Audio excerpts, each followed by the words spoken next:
Dans quelques instants, nous retournerons à Mona, retrouver Mathia Sinbar, où la synagogue est complètement en train d'être évacuée. On est sur la fin, en tout cas. Tout de suite, les titres de l'actualité internationale.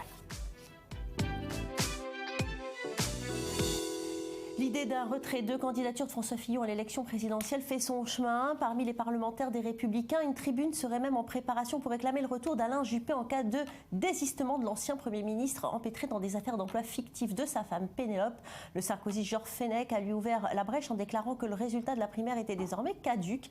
Il pourrait se voir retirer l'investiture LR aux prochaines élections législatives. Et mise en garde américaine contre l'Iran après l'essai d'un missile balistique la semaine dernière, l'administration Trump a dénoncé le comportement déstabilisateur de la République islamique au Moyen-Orient. La Maison-Blanche en a profité pour souligner le manque de fermeté de l'ex-président Obama dans ce dossier. Regain de tension dans l'est de l'Ukraine. Au moins 6 personnes ont été tuées dans des combats opposant soldats ukrainiens et rebelles pro-russes sur la ligne de front est du pays. L'OTAN appelle la Russie à user de son influence pour faire cesser les combats qui sont en cours depuis 4 jours. Le président des États-Unis, Donald Trump, prône lui un rapprochement avec Moscou. Et record de likes sur Instagram pour Beyoncé, la reine de la pop américaine, a posté une photo d'elle enceinte et a obtenu 7,3 millions de mentions j'aime sur le réseau social de partage de photos. L'ancienne leader du groupe Destiny Child attend en effet des jumeaux. Et nous partons tout de suite à Mona pour retrouver Mathia Sinbar. Mathia Sinbar, où en est-on de l'évacuation de la synagogue ? Écoutez, désormais la police contrôle l'intégralité de la synagogue une fois que la plupart des policiers sont entrés à l'intérieur de cet édifice religieux.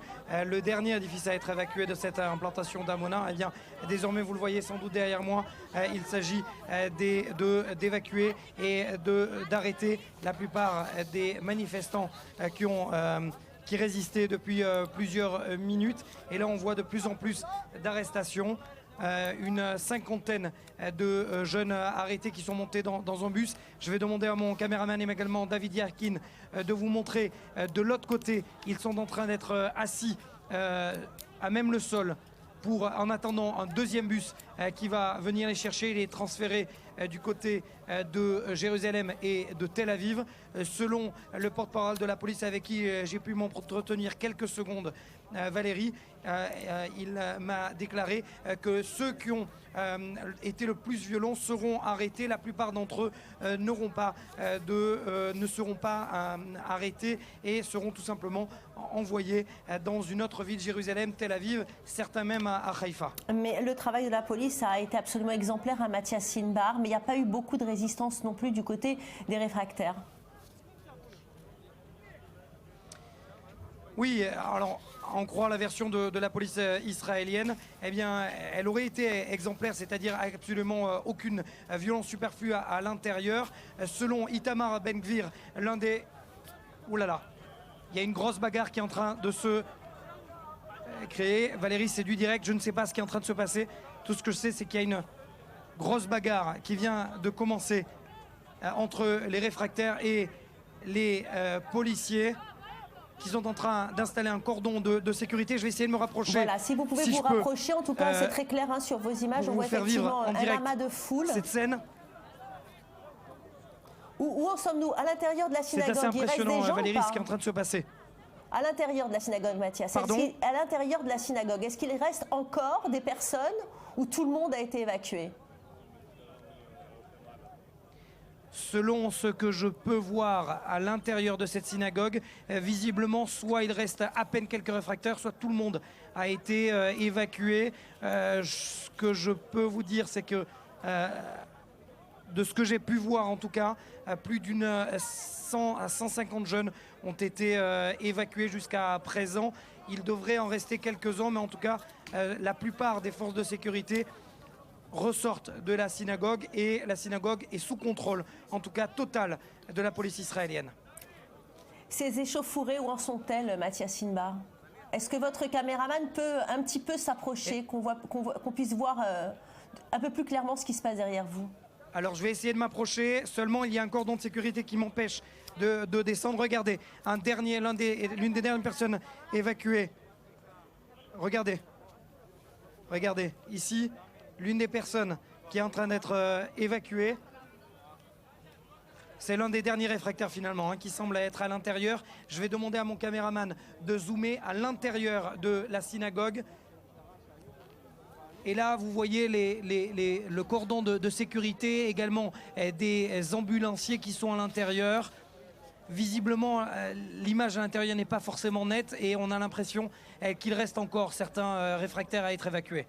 Jonathan Serrero. Ouais, d'après les dernières informations, la police déplorerait 8 blessés dans ses rangs, des blessés légers, et 20 activistes de droite aussi seraient blessés dans ces affrontements entre ces réfractaires et la police.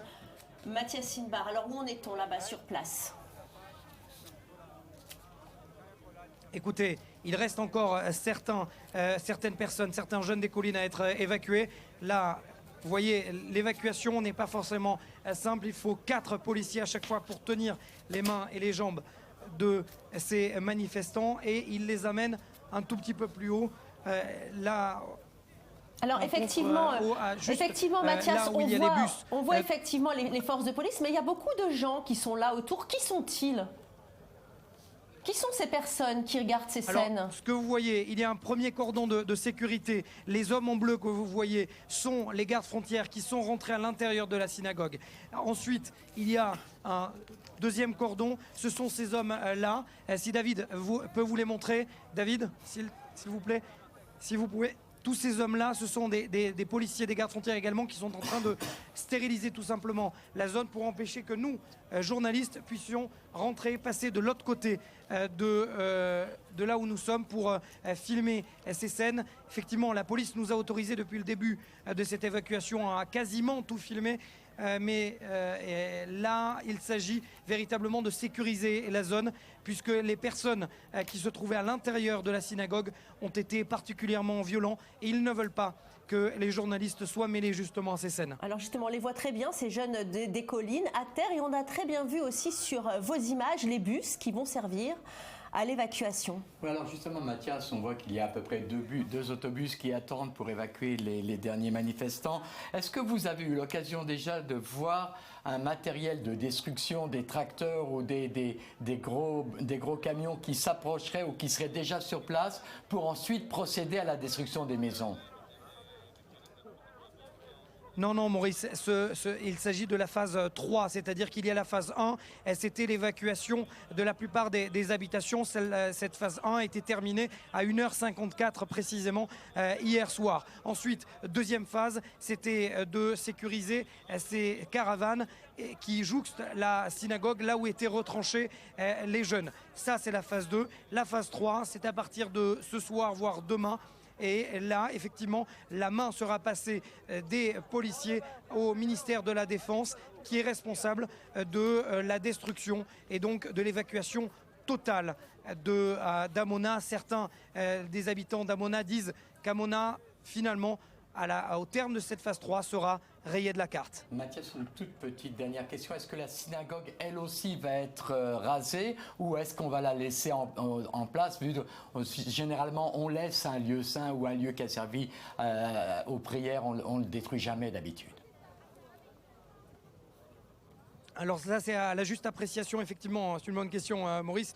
C'est la juste appréciation du ministère de la Défense parce que certaines synagogues du Gush Katif évacuées en 2005 ont été détruites, d'autres non. Visiblement, selon la plupart des responsables de la région du Binyamin, eh bien, cette synagogue devra être détruite parce qu'ils ne veulent pas qu'elle soit utilisée par d'autres personnes, par des personnes qui pourraient tenter de la squatter, finalement, de ne pas respecter ce lieu de culte. Alors justement, nous sommes avec les images à l'intérieur de la synagogue et selon la presse israélienne, il y aurait encore 20 jeunes à l'intérieur de ce lieu saint. Est-ce que vous confirmez, Mathias ?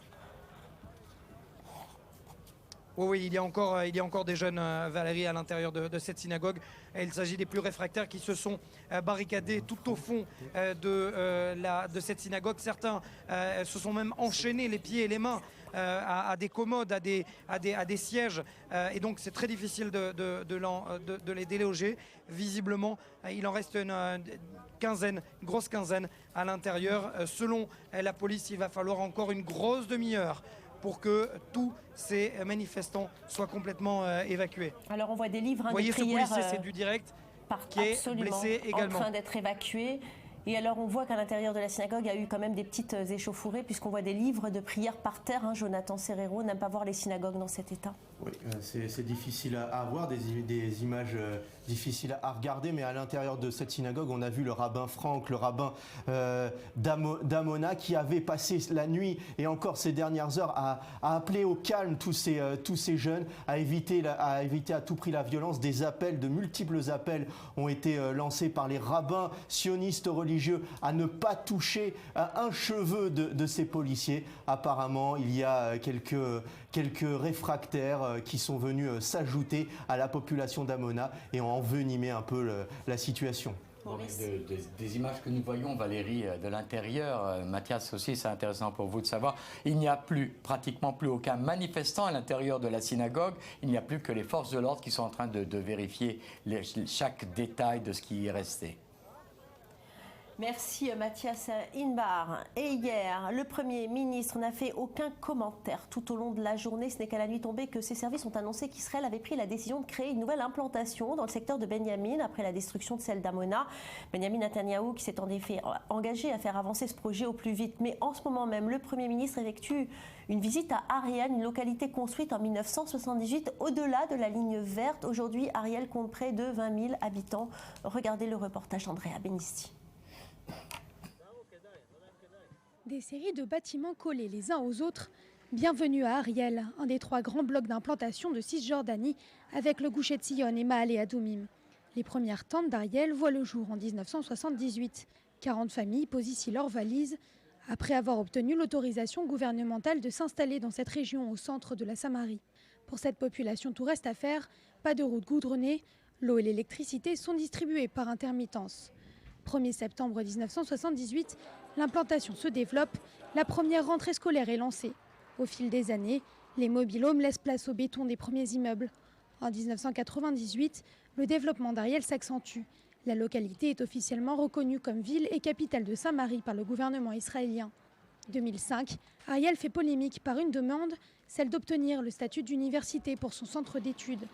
La demande est acceptée en 2012, faisant de l'université d'Ariel un des premiers établissements universitaires reconnus officiellement par Israël au-delà de la ligne verte. La localité conquiert même le cœur de 6 000 Russes venus s'y installer suite à la chute du bloc soviétique. Ils représentent aujourd'hui 40% de la population d'Ariel et font partie des 20 000 habitants recensés début 2016. Devenu un véritable microcosme, Ariel est situé à 40 km de Tel Aviv, près du centre névralgique d'Israël, la région du Gush Dan.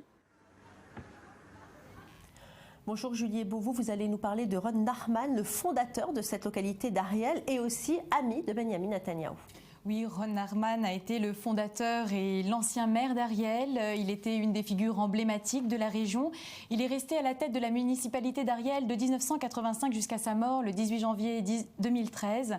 Entièrement dévoué à la construction de sa ville en Samarie et à la reconquête du peuple juif sur sa terre, il était un vrai bâtisseur, était perçu comme un homme de vision et d'action. Et parmi ses nombreux combats en faveur du renforcement et du développement des implantations juives, Ron Nachman s'était notamment distingué par l'action qu'il avait menée pour que le centre universitaire d'Ariel soit reconnu comme université. Il y a également une petite anecdote qu'il faut raconter. Ron Nachman était un ami proche de Benyamin Netanyahou. Ensemble, ils ont partagé une amitié de 30 ans. Ils s'étaient rencontrés aux États-Unis alors que Benyamin Netanyahou était ambassadeur de l'ONU. Ron Nachman venait pour Los Angeles pour ramasser des fonds et lui aurait demandé de l'aider. Benyamin Netanyahou lui aurait donné un billet symbolique de $50 et au final, Nachman aurait soulevé des centaines de milliers de dollars. En 2010, 3 ans avant le décès de Ron Nachman, ensemble, ils auraient planté un arbre le jour de Tou Bishvat. Et lors de la cérémonie funéraire, Benyamin Netanyahou lui avait rendu hommage, soulignant qu'il était un grand patriote sioniste avant de rappeler cette anecdote de cet arbre planté et avait fait la promesse qu'il ne sera jamais déraciné. Alors Maurice Fergan, c'était surtout pour évoquer la mémoire de son ami, ce premier maire d'Ariel, que Benyamin Netanyahou a fait cette visite aujourd'hui. Oui, absolument Valérie. Et les images que vous venez de voir, ces images d'archives, nous montrent quelque chose qui aujourd'hui paraît totalement incroyable dans le paysage politique israélien. C'était le temps où disons, la politique d'implantation dans les territoires n'était pas uniquement le fait du sionisme religieux, mais le fait d'une attitude sioniste, même laïque. Ron Nachman n'était pas connu pour ses positions religieuses. C'était un homme d'État, un homme qui voulait construire son pays et il avait poussé à la construction d'Ariel et notamment de ce qu'on appelle le bloc d'implantation d'Ariel qui comprend plusieurs implantations qui sont vraiment aujourd'hui pratiquement dans la banlieue de Tel Aviv puisqu'on peut partir de Tel Aviv en voiture et par l'autoroute arriver directement à Ariel. C'était l'époque où donc la politique d'implantation n'était pas uniquement soutenue par le foyer juif et Naftali Bennett, mais aussi, il faut le dire et il faut le souligner, par le parti travailliste et par le Likoud, les deux grands partis du pays, qui avaient mis tous les moyens en œuvre pour peupler certains secteurs des territoires. Jonathan. Pour rebondir sur ce que dit Maurice, c'est très juste puisque Shimon Peres est l'un des fondateurs du Gush Emonim, le mouvement d'implantation qui a donné naissance à tous ces mouvements que l'on connaît aujourd'hui. Alors justement, j'aimerais qu'on parle de cette visite de Benjamin Netanyahou à Ariel. Pourquoi Ariel et pas Amona? Écoutez, d'abord, pourquoi Ariel? C'est un hasard de calendrier, puisqu'aujourd'hui, c'est la date anniversaire hébraïque du décès de Ron Nachman. Donc, il s'agissait d'aller rappeler sa mémoire. Le Premier ministre a dû saisir l'occasion, à mon avis, pas uniquement d'une façon conjoncturelle, c'est des choses qui se préparent à l'avance et la rencontre était déjà prévue d'avance. On voit maintenant les restes de la synagogue d'Amona, Valérie, absolument. Il ne reste pas grand-chose de cette synagogue. L'évacuation est terminée, là. Oui, l'évacuation est donc terminée. Et puis des rabbins qui prient à l'intérieur de la synagogue. Et les rabbins prient à l'intérieur. Je vous l'avais dit qu'il y aurait des prières. Et ça signifie pour nous que Amona est une histoire qui est derrière nous. Cette affaire aujourd'hui est close. Il faut regarder maintenant de l'avant. Et c'est peut-être la raison. On nous a dit qu'on attendait un discours politique de Benjamin Netanyahou à Ariel aujourd'hui, en ce moment même. Il est possible que le Premier ministre va enfin sortir de son silence et d'expliquer pourquoi il n'a pas réussi à tenir sa promesse de ne jamais plus évacuer une implantation lors de son mandat de Premier ministre. Il faudra donc attendre encore quelques instants pour savoir ce que Benjamin Netanyahou a à dire à des gens qui sont de son propre parti, parce que c'est pratiquement que des gens du Likoud qui sont réunis là à Ariel pour rappeler la mémoire du maire d'Ariel, Ron Nachman. Juste ajouter, hier, le ministre de la Défense, Avigdor Lieberman, se trouvait lui aussi à Ariel et a déclaré son soutien à la population d'Amona depuis Ariel. Alors justement, vous parliez de l'après, du futur. Qu'est-ce qu'on peut envisager pour le futur, Maurice Ferrand? Écoutez, là, c'est très difficile de sortir de l'actualité immédiate. On vient de voir l'évacuation de la synagogue d'Amona, qui, à mon avis, était une grande mise en scène, une grandiose mise en scène, parce que ça n'avait plus rien à voir avec les familles, les 42 familles qui étaient logées à Amona. Ce sont des gens qui sont venus de l'extérieur pour exprimer une solidarité avec une certaine idéologie, une certaine idée, mais pas avec les familles, en tout cas, qui n'étaient plus là. Maintenant, qu'est-ce qu'on peut attendre? On doit attendre le 15 février, Valérie, tout simplement, la première rencontre entre Benjamin Netanyahou et Donald Trump, où, à mon avis, la politique israélienne face au conflit israélo-palestinien va être remise à plat. Les choses entre le président des États-Unis et le Premier ministre Benjamin Netanyahou vont être éclaircies. De quelle façon les deux hommes vont travailler ensemble aujourd'hui sur ce dossier, c'est toute la question qui va être discutée dans quelques jours à Washington. D'ailleurs, c'est silence radio du département d'État américain depuis 24 heures, depuis le début de cette évacuation. La dernière déclaration sur ce conflit israélo-palestinien du département d'État et du nouveau porte-parole de ce département d'État, Sean Spicer, elle date du 24 janvier dernier et elle avait pour objectif de réagir sur ces quelques 560 logements construits par Israël à l'est de Jérusalem. Jonathan, il faut aussi souligner que normalement, ce qu'on appelait la loi de régularisation des implantations illégales devait être présentée lundi prochain à la Knesset. Or, il s'avère, hasard du calendrier, que Benjamin Netanyahou avait déjà prévu de se rendre à Londres pour rencontrer la Première ministre Theresa May. Et donc, il ne sera apparemment pas là pour examiner ce projet de loi qui visait visait à la régularisation des implantations et que Naftali Bennett, le leader du foyer juif, avait poussé de toutes ses forces contre l'évacuation d'Amona. Deuxième chose, Benjamin Netanyahou va devoir maintenant, aujourd'hui, je vous l'ai dit, peut-être il est en train même de le faire en ce moment, s'expliquer sur la promesse non tenue.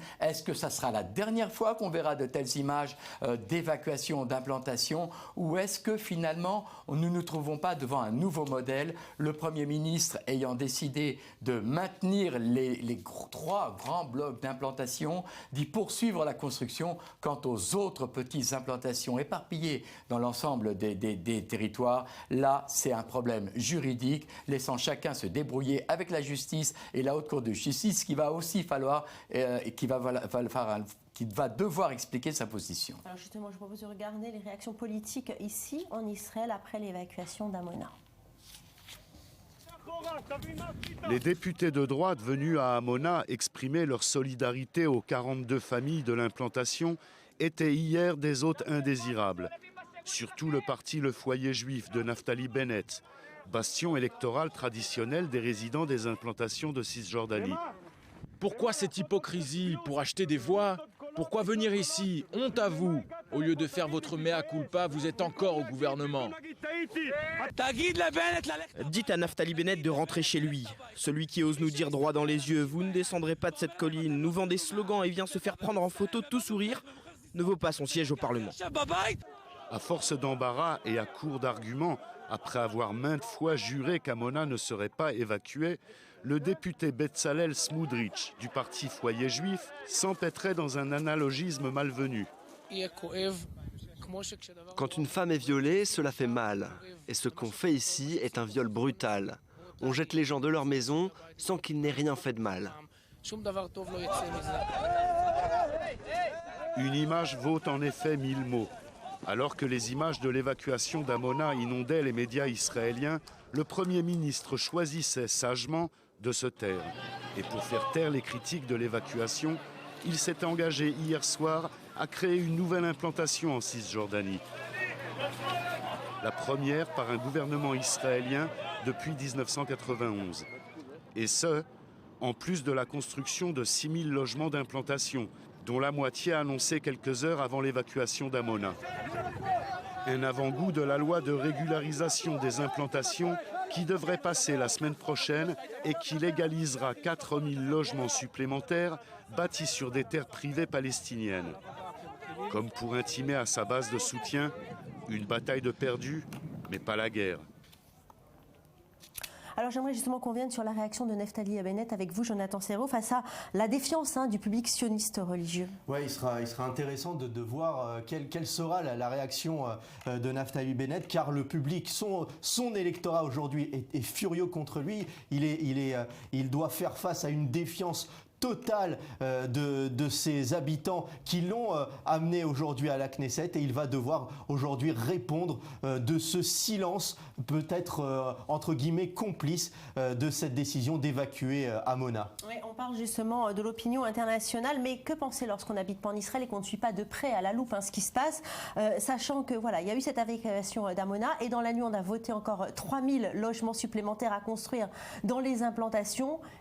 Qu'est-ce qu'on doit comprendre? Écoutez, on doit comprendre une chose, Valérie, c'est que l'opinion publique israélienne, une partie de l'opinion publique israélienne, de la presse israélienne, parle aujourd'hui de plus en plus ouvertement d'une simple annexion des grands blocs d'implantation, une annexion qui pourrait être unilatérale. C'est la droite israélienne qui pousse dans ce sens-là. De l'autre côté, la gauche, elle, souhaite absolument parvenir à un accord négocié avec les Palestiniens. Justement, nous sommes encore là, à l'intérieur de la synagogue d'Amona. À l'intérieur de la synagogue, et on voit une croix gammée dessinée sur la synagogue.